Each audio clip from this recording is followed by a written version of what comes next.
Voici une fille qui est décédée. Mais le jour même de son enterrement, elle lançait les appels téléphoniques aux membres de sa famille. Histoire vraie. Voilà ce qui s'est passé. Voici la jeune fille en question, au Cameroun, à Douala plus précisément. C'est une fille qui vendait ses tomates. Elle n'avait pas de problème avec personne.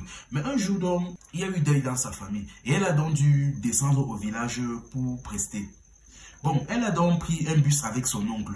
Ils sont donc arrivés au village et tout s'est bien passé. Et à un moment donné, son oncle est venu vers elle. Il a fait quelques rituels sur elle. Elle n'a rien compris, mais elle s'est dit, bon, peut-être ce sont souvent les rituels qu'on a l'habitude de faire pendant les enterrements. Un peu comme la cérémonie des crânes qu'on fait à Bouddha. Elle ne sait pas... Bon, elle ne s'est pas cassé la tête, elle s'est dit que c'était quelque chose de normal. Mais au moment maintenant de rentrer, le lendemain, au moment maintenant de rentrer, comme c'était dimanche, à un moment donné, son oncle l'a accompagné à la gare et avant de partir, son oncle lui dit au revoir. Mais elle dit que, mais au revoir comment? Mais on devait ensemble, on part ensemble, non? Son oncle a dit que non. Là, tout à coup, il commence à pleurer. Elle dit que, mais tu pleures pourquoi? L'oncle dit que laisse seulement. Arrive seulement là, j'ai quelque chose à faire. Arrive seulement à toi. Là, quand tu arrives, il va arriver aussi là-bas, je vais t'expliquer. Elle est donc montée dans le bus. Elle a dit au revoir à son oncle et elle est partie. Une fois en route, donc, à un moment donné, il y a eu un premier arrêt. Vous voyez souvent les arrêts, quand vous prenez le bus, les arrêts souvent pour aller manger ou aller se soulager lors des voyages. Il y a eu donc un de ces arrêts-là.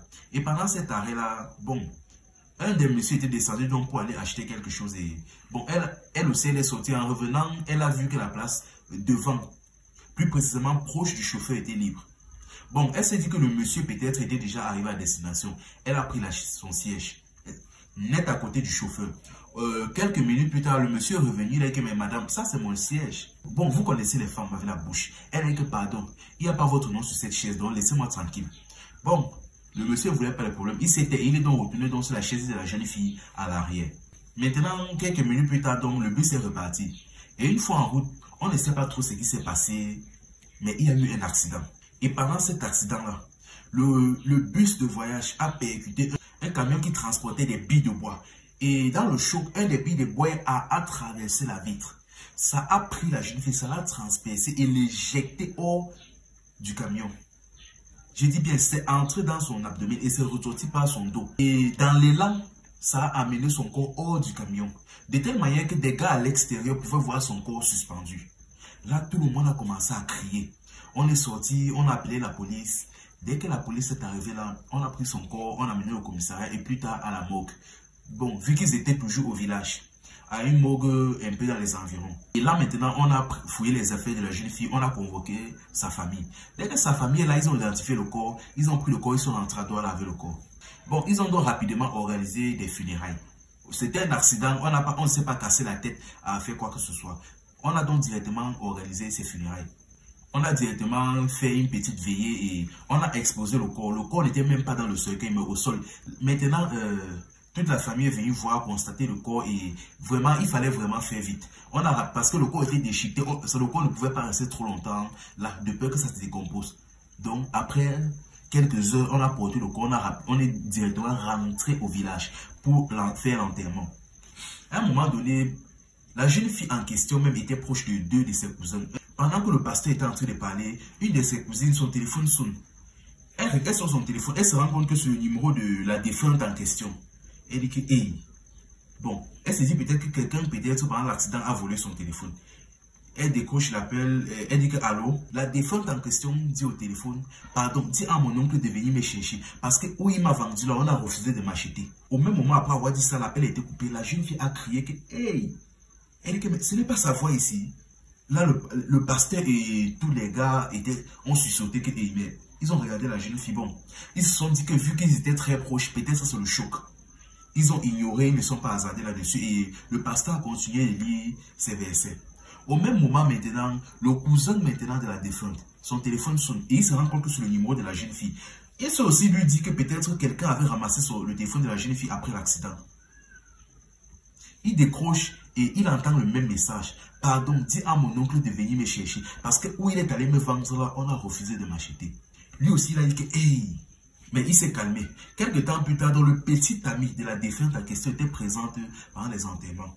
Lui aussi, son téléphone a sonné. Il se rend compte que c'est le numéro de sa petite amie, la défunte en question. Il décroche aussi et il entend le même message. Lui aussi, il a failli devenir fou là-bas. Parce que chose étrange, en plus d'être le numéro, c'était bel et bien la voix de la défunte. Hey. Bon, il s'est calmé. Après l'enterrement, tout s'est bien passé. Et le lendemain, donc, il y a eu une assise. Et pendant l'assise, là, la cousine d'abord en question a expliqué la situation à la famille. Bon, on s'est peut-être dit que là, c'était le stress, et si cela... Ou peut-être quelqu'un essaie de lui faire un canular, on ne sait pas. Même son cousin est venu dire la même chose, il dit que c'était sa voix.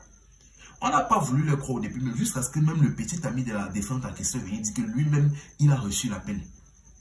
Là maintenant, on a commencé à les prendre au sérieux. On a dit que mais comment ça? Ils ont montré même le numéro de téléphone, ils ont expliqué la situation. En expliquant, on comprend donc que son oncle avait quelque chose à voir. Et comme par hasard, son oncle n'était même pas présent pendant les enterrements. Là maintenant, on a commencé à faire les déplacements. On est arrivé chez son oncle en question. Et chose bizarre, il avait disparu. On ne le voyait plus. Où il avait fui, on ne sait pas, mais il avait complètement disparu. Il s'était évaporé dans la nature. Et là maintenant, sachant même qu'il était très proche de la fille, et le simple fait même qu'il ne vienne même pas à l'enterrement alors qu'il était très proche d'elle, ça prouvait déjà sa culpabilité. Là maintenant, on a compris qu'il avait fait quelque chose. Et peut-être où il a amené là-bas, elle dérangeait beaucoup, on a refusé de l'acheter spirituellement. Enfin bref, franchement la famille, que chacun fasse sa prière. Je dis toujours ça, que chacun fasse sa prière avant de sortir. Regardez comment on a vendu quelqu'un facilement comme ça. Pendant un deuil, on a fait un petit rituel comme ça. Elle a cru que c'était un simple rituel de Dieu. Un simple rituel de deuil. Mais on l'a vendu sans qu'elle ne le sache. Franchement, la famille, que chacun fasse sa prière avant de sortir. Et quand quelqu'un vient vers vous souvent avec des gris ou fait des rituels ou des choses bizarres sur vous, n'acceptez pas. N'acceptez pas. Enfin bref, c'était Info et Amusement. Ici on s'informe et on s'amuse.